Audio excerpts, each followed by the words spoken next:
اور معاشرے کا کتنا کمینہ شخص ہے وہ جو کسی کی بیٹی کو اس لیے تنگ کرتا ہے کہ وہ جہیز نہیں لے کے آئی، یا وہ اس کی خواہش کے مطابق، اس کی توقع کے مطابق جہیز نہیں لائی۔ شریعت اسلامیہ نے تو نکاح کو آسان قرار دیا، اور یہ جو ہم اتنی لمبی چوڑی باراتیں لے کر کے چلے جاتے ہیں بیٹی والوں کے گھر میں، تو اسلام میں تو اس کا ایسا کوئی تصور نہیں ہے۔ 500 600 لوگ بیٹی والوں کے ہاں چلے جاتے ہیں، اور جس طرح کسی محاذ پہ جا رہے ہیں۔ نکاح فی المساجد کا رواج اگر ڈالا جائے تو ہماری زندگیاں سوکھی ہو جاتی ہیں۔ یہ جو مروج سلسلہ ہے، اس سے غریب لوگ تو پریشان ہیں ہی، امیر لوگ بھی سکھ میں نہیں ہیں۔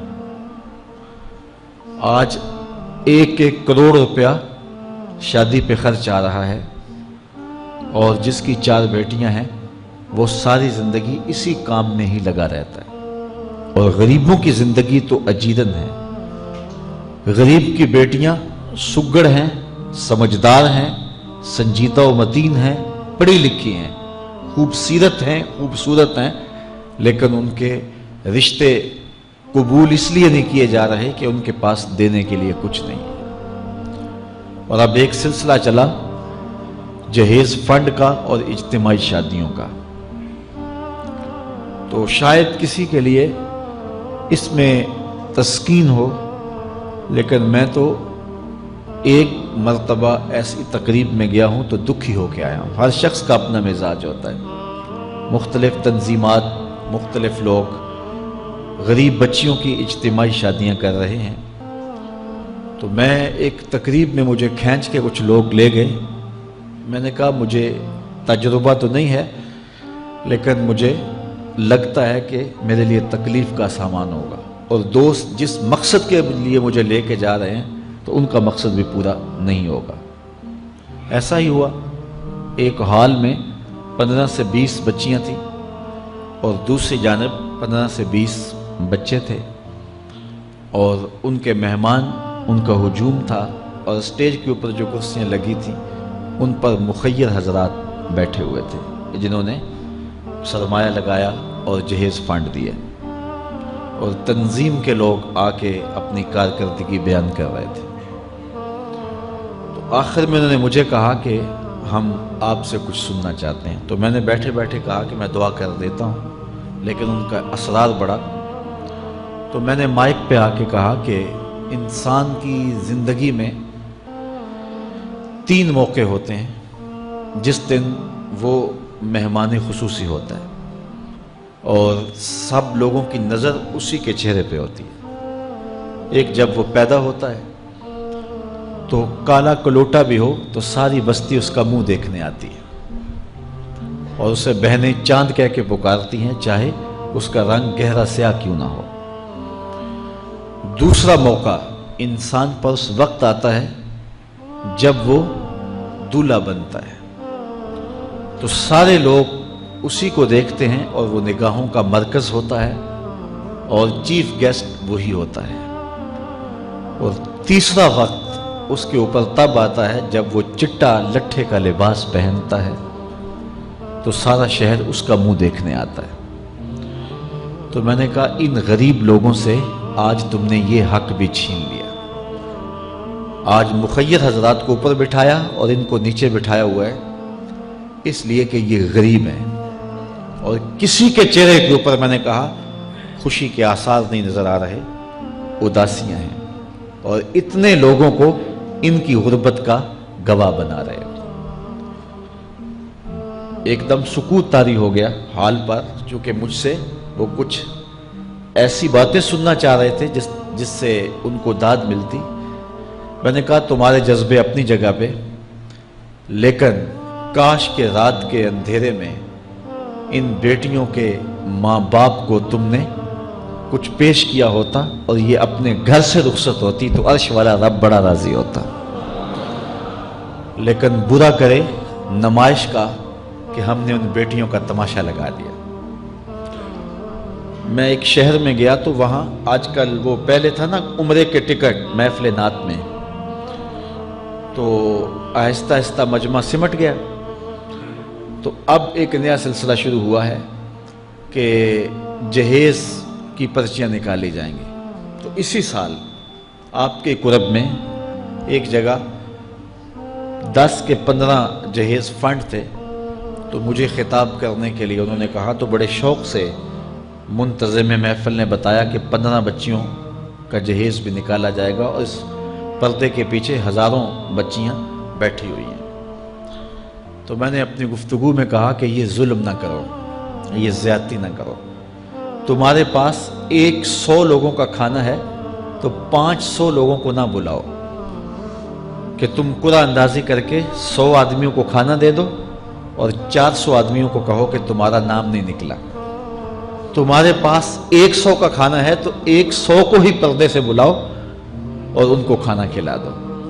میں نے کہا 10,000 بیٹیاں اس پردے کے پیچھے بیٹھی ہیں آپ کے بقول، اور آپ ان میں سے چند کو قرعہ اندازی کے ذریعے جہیز فنڈ دے رہے ہیں۔ ہر پرچی پہ 10,000 بیٹی کا دل دھڑکے گا کہ شاید میرے مقدر جاگ پڑے اور غموں کی سیاہ رات ختم ہو گئی، لیکن جب آخری پرچی کے بعد اعلان کیا جائے گا کہ قرعہ اندازی مکمل ہو گئی، تو کتنی بیٹیاں گھروں میں جب واپس جا رہی ہوں گی تو تم نہیں جانتے ان کے قدم کتنے بوجھل ہوں گے، اور رسول اللہ کا میلاد ہو اور بیٹیاں آنسو بہاتی ہوئی جائیں۔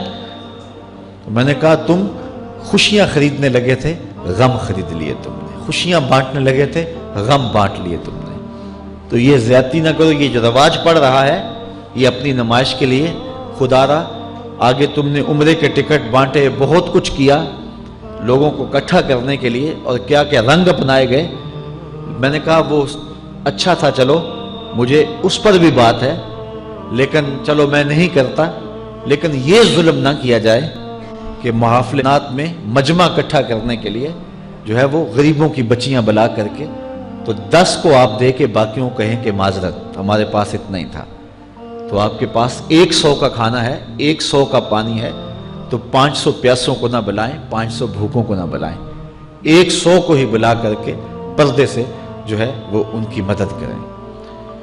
تو میں یہ کہتا ہوں کہ ہم جہیز فنڈ دینے کی بجائے، یہ جب تک یہ حالات ختم نہیں ہوتے، ہمیں خفیہ طور پہ یہ بھی کرنا چاہیے، لیکن ساری قوم ادھر لگ گئی ہے، تو اس کی بجائے ہمارے علماء کو، ذمہ دار کو، یہ مختلف چینلز کے اوپر یہ جو ٹاکنگ ہوتی ہے اس پہ گفتگو ہونی چاہیے کہ اس رسم کو ختم کیا جائے اور معاشرے کی تربیت کی جائے کہ بیٹیوں کا رشتہ اس لیے قبول کیا جائے کہ وہ دیندار ہیں، وہ پردے دار ہیں، وہ سگڑ ہیں، وہ پڑھی لکھی ہیں اور ان کے اخلاق اچھے ہیں، یہ معیار بنایا جائے، دولت کو معیار نہ بنایا جائے۔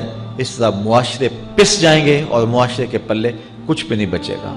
اور آج اندازہ نہیں ہے ہم کو کہ جس کی بیٹیاں گھر کی دہلیز پہ جوان ہے اس کی زندگی کتنی کٹھن گزر رہی ہے۔ کوٹھے تے چڑھ ویخ فریدا تے گھر کر بلدی اگ، میں جاتا دل دکھی میرا پر دکھی سارا جگ۔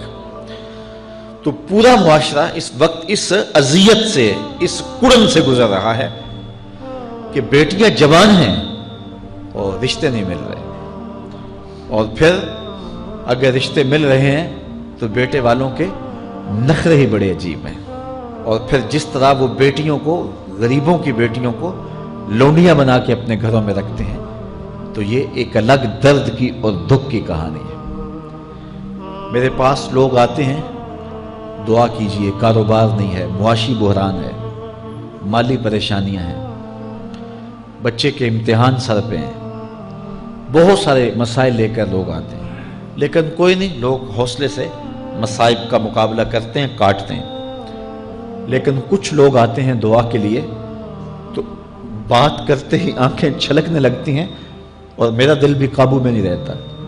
لوگ کہتے ہیں کہ حضرت دعا کرو، بیٹی سسرال میں دکھی ہے، اللہ سکھ دے دے۔ تو میں دعا بھی کرتا ہوں، لیکن میں تنہائی میں جا کے روتا ہوں کہ اس درد کا مداوع کیا ہے، اس دکھ کا علاج کیا ہے، اور معاشرہ تیزی سے اس تکلیف کی طرف بڑھ رہا ہے، اور طلاق کی شرح بھی جو ہے وہ بڑھتی چلی جا رہی ہے۔ میرے پاس ایک دن ایک صاحب آئے، ساتھ ان کی بیوی تھی، اور میں انہیں جانتا ہوں، عزت دار لوگ تھے۔ تو انہوں نے کہا کہ ہم آپ سے کوئی تنہائی میں بات کرنا چاہتے ہیں۔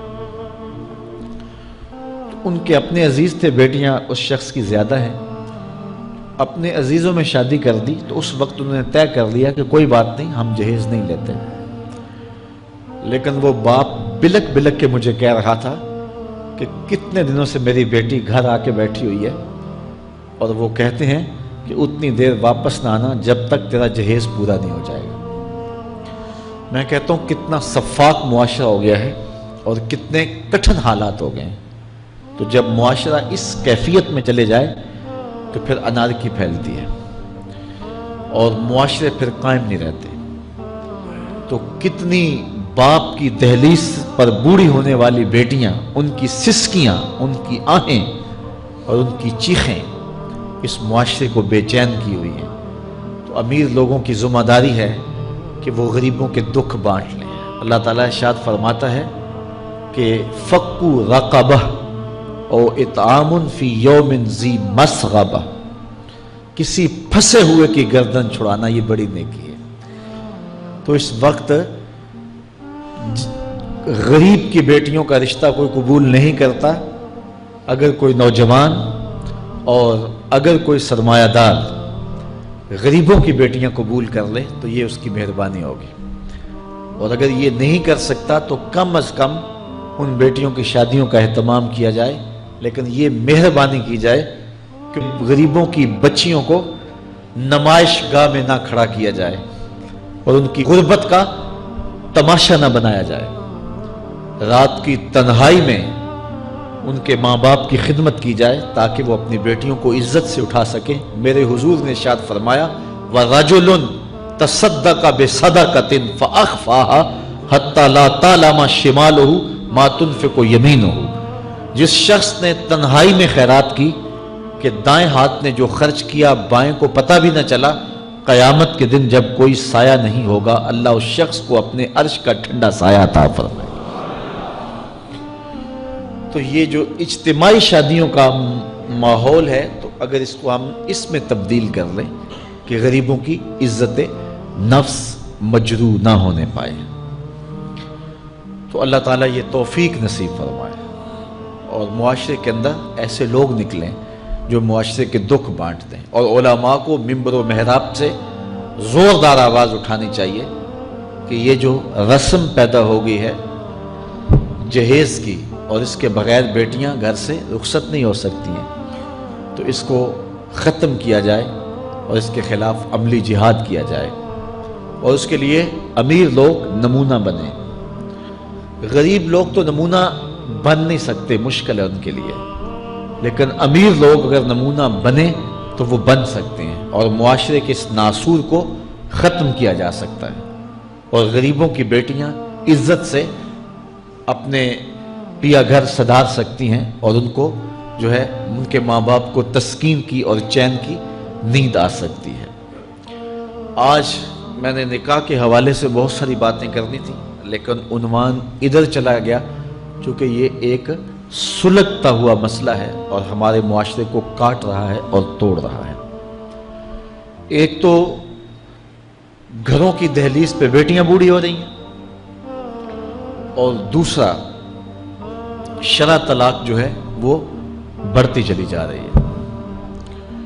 اس حوالے سے میں زیادہ لمبی گفتگو نہیں کرتا،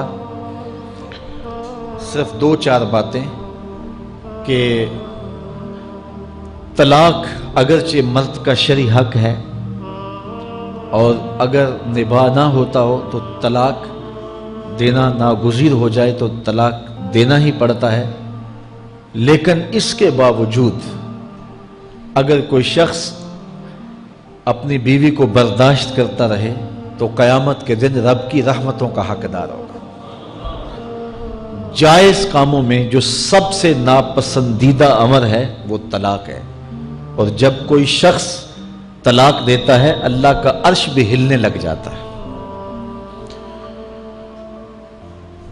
امرأہ مردودہ اس خاتون کو کہتے ہیں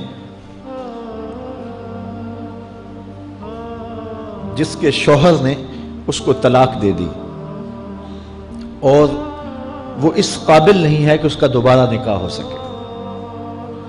پہلے ہی بڑی مشکل نکاح ہوا تھا، بدصورت تھی، جہیز نہیں لا سکی تھی، تو پہلے بڑی مشکل نکاح ہوا تھا، اب طلاق ہو گئی تو اب تو اور زیادہ امکان مشکل ہو گیا. تو وہ اپنے باپ کی دہلیز پہ بیٹھ گئی. آگے نکاح کا ارادہ بھی نہیں ہے چونکہ امکان باقی نہیں ہے. تو اس عورت کو شریعت میں کہتے امرأہ مردودہ، لٹائی گئی خاتون. حدیث میں آتا ہے کہ کل اس خاتون کے باپ کو اس کے گناہوں کی وجہ سے جہنم کا حکم ہوگا، تو یہ جہنم اور اپنے باپ کے درمیان آڑ بن کے کھڑی ہو جائے گی اور رب سے بحث کرے گی کہ میرے مالک تو نہ مجھے عقل دی نہ تو نے مجھے شکل دی. سسرال نے قبول نہ کیا اور خامن نے دھتکار دیا. یہ ایک بوڑھا باپ ہی تھا جو مزدوریاں کر کر کے میرا پیٹ پالتا رہا، اس کے بڑے گناہ ہوں گے لیکن مالک میں تو اس کو جہنم میں نہیں جانے دوں گی. اللہ سے لڑائی کرے گی، بحث کرے گی، اللہ اکبر، الجھاؤ پیدا کر دے گی. حدیث میں آتا ہے اللہ اس خاتون کی سفارش مان کے اس کے بوڑھے باپ کو جنت عطا فرما دے گی.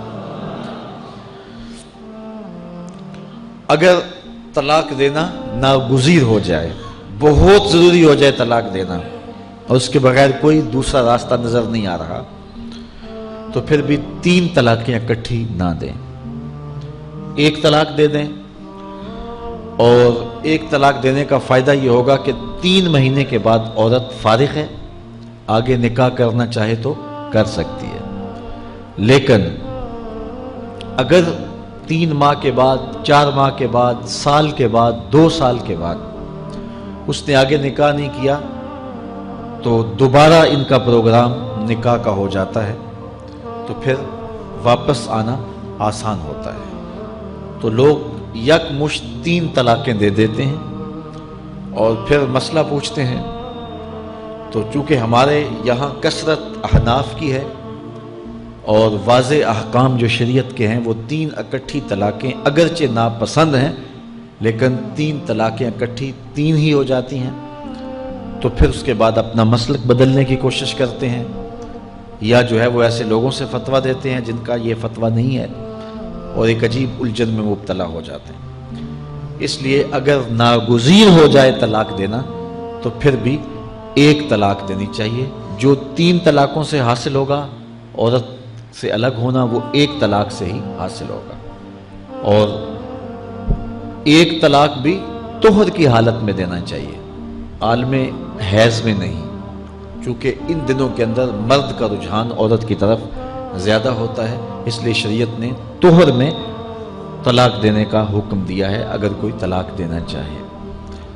لیکن اگر کوئی حیض میں طلاق دے دے تو پھر بھی طلاق ہو جائے گی. 3 اکٹھی دے دیں پھر بھی طلاق ہو جائے گی. لیکن 1 طلاق اور وہ بھی طہر میں اگر دی جائے، ہاں مہینے کے وقفے کے بعد دی جائے تو پھر بھی موقع موجود ہوتا ہے. تو عمومی طور پہ لوگ 3 طلاقیں اکٹھی دے کے بعد میں پریشان ہوتے ہیں، کیونکہ طلاق دینے کے بعد پھر پوزیشن سوچ کی اور گمان کی اور ہوتی ہے. تو یہ ضروری باتیں تھیں. کار ما آخر شدو آخر ز ما کار نشد.